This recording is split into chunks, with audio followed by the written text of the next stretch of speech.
Hi, Bob Canote, and I'm out here at Camp Chaos getting things set up for this coming season. Now, we've already shot a couple of episodes so far that are in the editing process, but the organization end of it that we're starting out with here is having to do with when we took old Tex, my old buddy, out to California for Christmas vacation. And there were some issues, not all related to the car.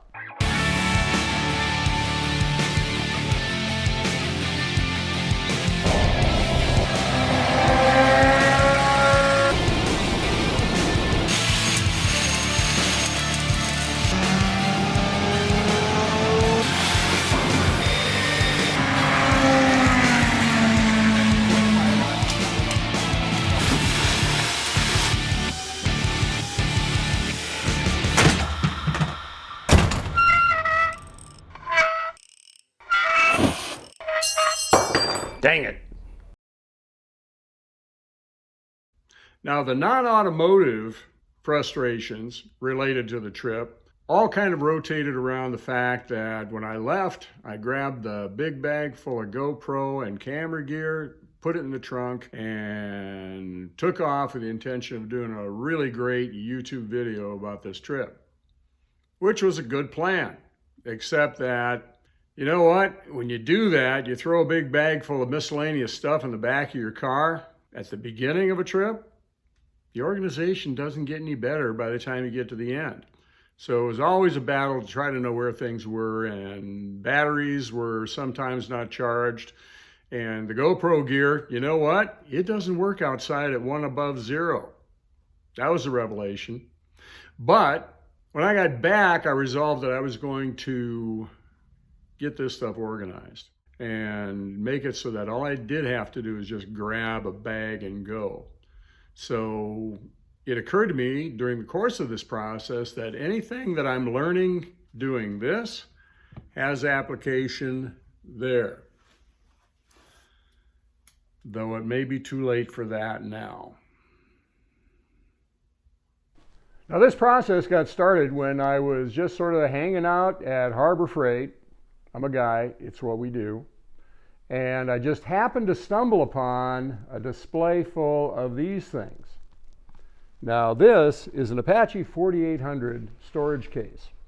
And it really caught my eye, not only because it's orange, which I like orange, but the fact is that this thing is a really, really sturdy case, which is going to stand up to the kind of abuse that I give things. And inside of it, you've got a rubber gasket all the way around that seals it. In fact, you've got a little valve down here that you can open and close to make sure that the pressure is the same inside and out, because apparently if atmospheric pressure changes, you have a little problem opening this thing up. And then you can close it again if you're going to be in an environment where it's going to get wet. And you've got a nice egg crate foam cushion on the top, and you've got big blocks of foam on the inside in order to cushion the parts that you're going to be storing in here. Now, if we look really close, we can see that we've got squares of material here. Okay? And if you look really close, you can see each one of them is attached. It's probably going to be impossible. But each one is attached with a little bit of a tab in between it and the next square. And I saw this and I thought, man, this is going to be the clear thing to take this foam and pick out the squares that you need in order to store your GoPro in. And this is going to be quick and easy. The problem is that once you started picking this stuff out, this stuff, I mean, it just keeps coming out. You either have to have the hole too big for your part, or have it small to hold it securely, and then when you pull it out repeatedly, it starts to get sort of this look to it. So that ain't gonna work. At that point then, I started to look around for foam products. During the course of my investigation, I came up with this stuff right here. This is a material that's called Kaizen Foam. And Kaizen Foam is a foam that is laminated in different sheets.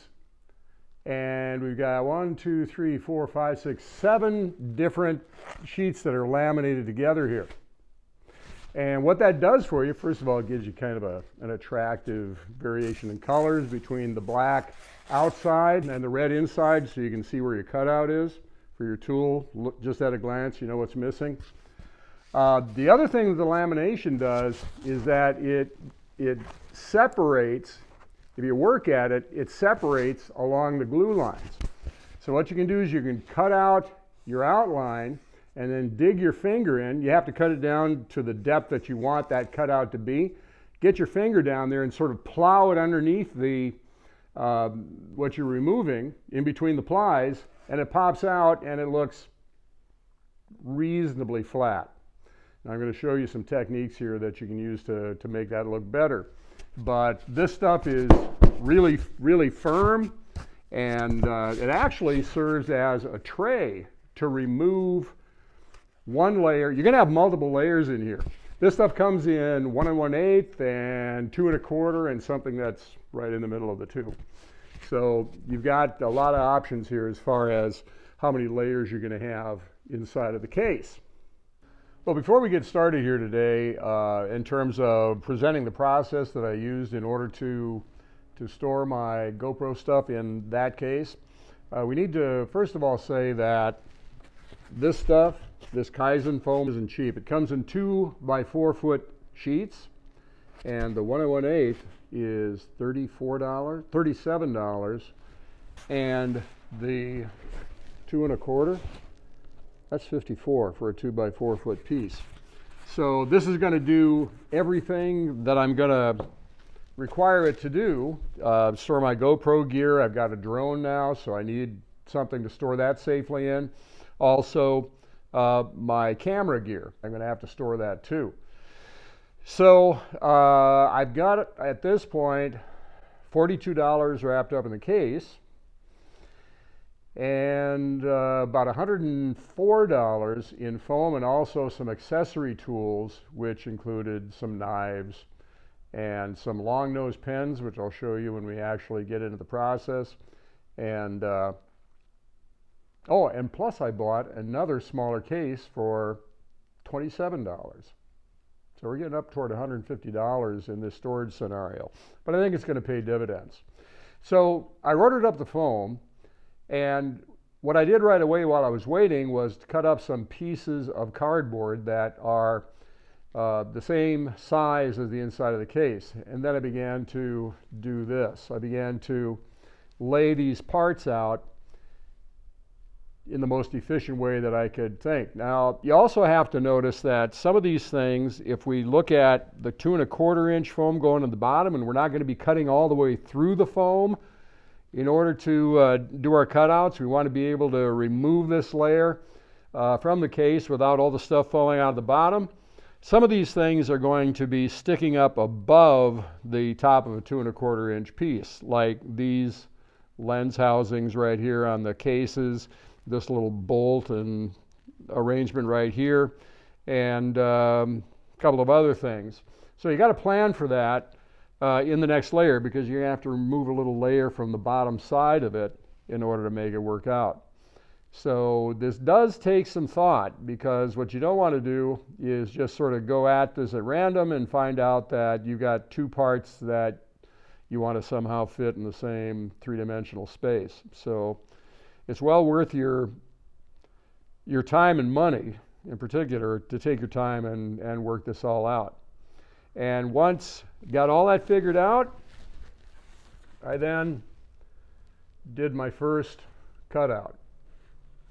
And, you know, it didn't turn out too bad, but I did the bottom first because I wanted to get my ugly out of the way so that I could, you know, hone my craft, so by the time I got to the top where everybody's going to see everything, that I would be able to, you know, be able to do a reasonably good job. And what happens now is you can take all these things and slide these in, and these are all the things on the trip out west that that I had so much trouble keeping organized. And as you can see, this is going to be sweet. And there you go. And that then will fit in the bottom layer of the case. By the way, you notice that there are some round holes drilled here, and there's another one around here someplace. Well, there's 3 of them. You can see on the back side. These are a way of allowing the air to come out, and the other thing is it allows you to get a finger in there and pick them up. Otherwise, if you got a real tight fit, which you don't want things, sliding around the inside of this case. You want to be able to grab a hold of it and pull it up. In addition to that is the sort of the junk drawer layer that will fit in like this. This is a layer that when I come up with things that I haven't thought of being in the case, but I really do need them as time goes by, I'll be able to, cut all this stuff out and install them in here. Keeping in mind that I've got some things underneath here that I had to cut out in order to make clearance. So you got this particular one right here, got a little too close with one of the pockets up above, but I was able to make it work. Now the one that I'm really proud of is this one right here.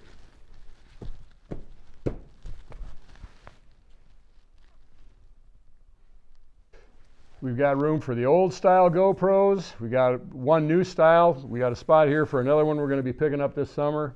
These aren't cheap. They're not available used to any great extent yet.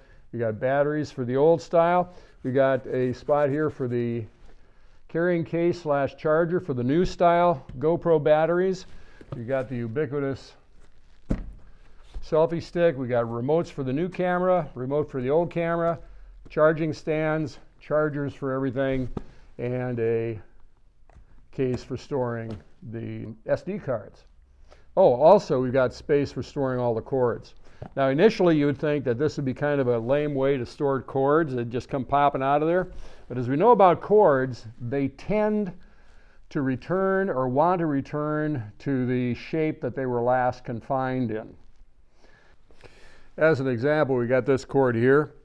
It's the special one for the remotes. It's got a kind of funky end to it, and I've got a special cutout for it, which you can see up here. So it's got its own special place here, and you can see that when you stretch it out, it's got the kinks in it, and those kinks will stay there. So it's just a simple matter of laying it in place and just kind of doing the figure 8 thing, and it'll stay in there. Works like a champ. Now let's see how you actually do this. It's fun, but you got to be thinking, like I said. Now here we have the Apache 2800 medium-sized storage case. What I'm doing here is I'm going to make a case for storing my Mavic Air 2 drone. And you can see that here we have the outlines of the various things that will fit on it. And that's step number 1. And something that works really well for laying this stuff out are these long-nosed or long point marking pens or paint pens. They have this probe on the front that has it's like a felt tip paint marker, except it's got a very, very long reach. And the great thing about it is that you can, on fairly thick things, you can follow the edge of it all the way around while keeping it as perpendicular to the surface as possible. Let's go ahead and talk about how we determine where this stuff is going to go. Well, I decided that on the top, I wanted to put the main components. Let's first take the example of the drone itself, it's a fairly thick thing. So I decided that we were going to put the large piece of foam up on top, and it would fit down all the way through this top piece of foam. We then would have the smaller piece of foam underneath that we would recess the feet here and the props and the other things that are hanging down into that. So it would actually nest into the bottom piece of foam and actually pass through the entire top piece of foam, and it would stick out the top about 1/4 of an inch. Okay, now as far as the batteries are concerned, they're going to be able to fit in the entire top and still have about 1/4 of an inch sticking out, so that that egg crate cushion in the top will keep them seated in the foam. And what that will do, and the transmitter is the same thing. That leaves about 4 layers down here, plus the top 6 layers of the bottom piece of foam to put the charger and cord down below there, plus a few other things that we need to store someplace other than that top, which is kind of jam-packed at present. So let's take a look at the tools that we're going to use to cut the foam with.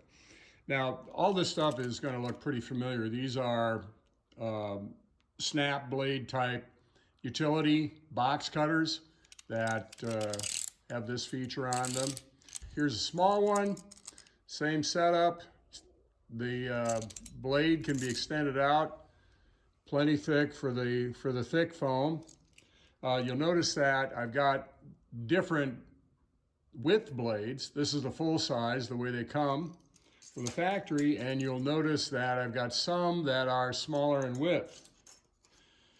And you have to make them that way. The idea is that the tighter the radius of the curve you need to cut, the thinner the blade you need. So what I do is I take a blade and I mark the width I need, and then I turn it blade down into the middle of a vise and put the line just a little bit above the edge of the vise and clamp it really tight, because this is a razor blade. You don't want this thing getting away from you. And then grind away the unwanted material up at the top here. That, of course, will raise a burr along that ground edge, but you can just simply take an oil stone or some sandpaper and get rid of that. And you just need to remember that the thinner the blade is, the more flexible it's going to be, and the more care you need to take to make sure it doesn't bend around as it cuts through the foam and give you kind of a wonky cut when you pull the waste material out. I think this will be a good point to take a break here. I've made the commitment to not do any videos over 20 minutes long if I can help it. Nobody wants to make a career out of editing video or watching it. So I think this video will give you enough to think about and research until next Friday. So if you like these videos, like us, subscribe to us, follow us on Facebook, and leave a comment down below so that we can know what to do what we do better. So we'll see you the next time on the Camp Chaos Chronicles.